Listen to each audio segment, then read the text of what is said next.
Hi, this is Frank Rositas. This is my week 4 video submission for FTE 217. The instructor is Brendan Evans. Today's date is January 25th, 26. And today what we're going to do is we're going to go over this Zero Precision AR-10. But first and foremost, let's make sure everything is clear and safe. There's no other ammunition, no other firearms in my work area besides the one we're working on. This has no magazine, and the chamber is empty, visually and physically. It is empty, so this weapon is safe to work on. So let's get started. What we're going to be doing today is I'm going to disassemble this.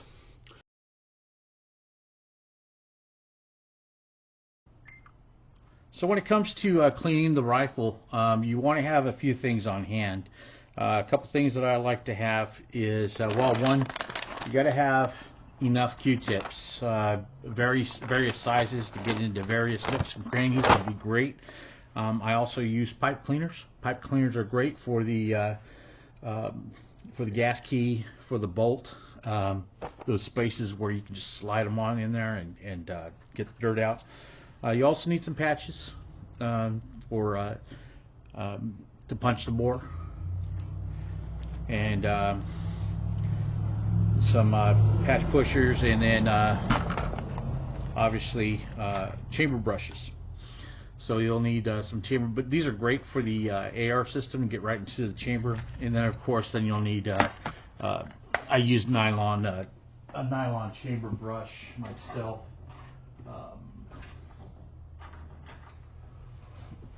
So a nylon brush, a bore brush, to get punched inside the bore.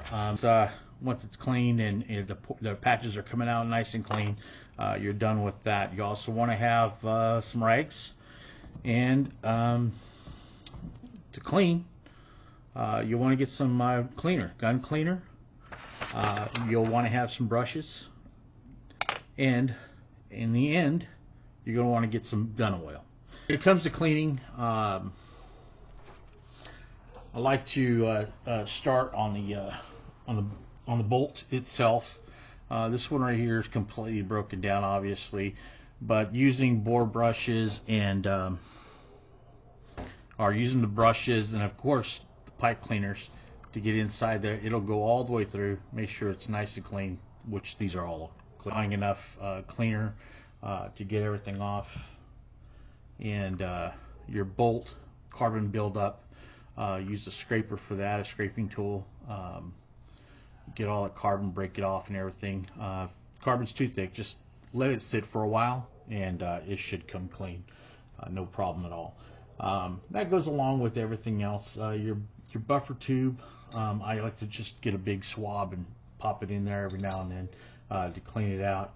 And then of course your upper receiver, if it's all still put together, you just want to make sure you wipe on the inside,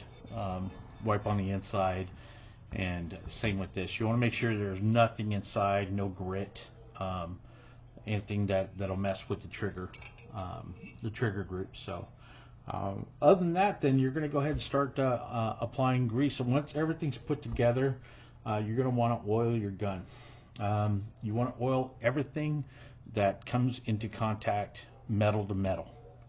Everything needs to have oil, metal to metal. Not an excessive amount of oil, but enough to make sure that it's lubricated properly and that it functions correctly. You can also use grease. I have grease that's on the barrel when I put the barrel on. I have grease on my bigger threads. I put grease. I don't have any on here right now, but I'll use a grease, a solid grease, to go ahead and put on the buffer spring. You also want to inspect your bores. You want to inspect. You also want to make sure that your bore on the inside, and of course the bolt. Make sure all the teeth are there. Make sure nothing's chipped or broken.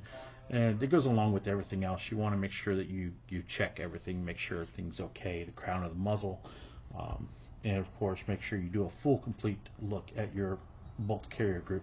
Make sure everything's good. You just want to look for any cracks cracks or big dents or anything like that, anything that might show any damage. If it's looking like it's damaged, then make sure you replace it or repair it, either way. When it comes to ammunition-induced malfunctions, you're looking at the AR9. AR9, because it is a blowback system, it is more susceptible to the malfunction, because the ammunition being fired may not have enough powder or a powder charge, or you're probably not, if you don't hold it tight enough, that energy coming back is lost, and it's not going to feed the next round in correctly. So make sure that your ammunition's good. Make sure that you're holding on tight to the AR9, especially the AR9, and so it can do the full cycle of operation and chamber the next round. As far as anything else that might be concerned, you want to look at any kind of like weak springs or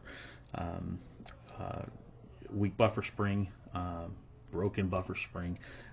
All this right now, basically, especially with the AR9,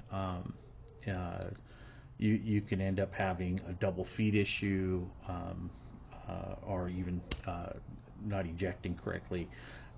So be sure to check that, make sure everything's good with that. As far as training, proper shooting principles and grip and stance for customers, gunsmith's job's not really that. It's more of a shooting instructor's job. I don't feel it's our duty as gunsmiths to train people on how to shoot, unless of course you're licensed, or not licensed, but you're qualified to teach. When it comes to accessories, a lot of the accessories that people install, the biggest ones that cause any problems are going to be your gas blocks. Adjustable gas blocks are a pretty big thing right now, and people install the gas blocks not knowing how to properly install them and not knowing how to properly use them, and then they end up with issues at the range because it's not cycling, it's not feeding, not ejecting. You're running into all those issues, and they don't understand if there's too much gas, it can cause big problems. If it's not enough gas, then of course you're having those issues of unable to eject and failure to feed, things like that. So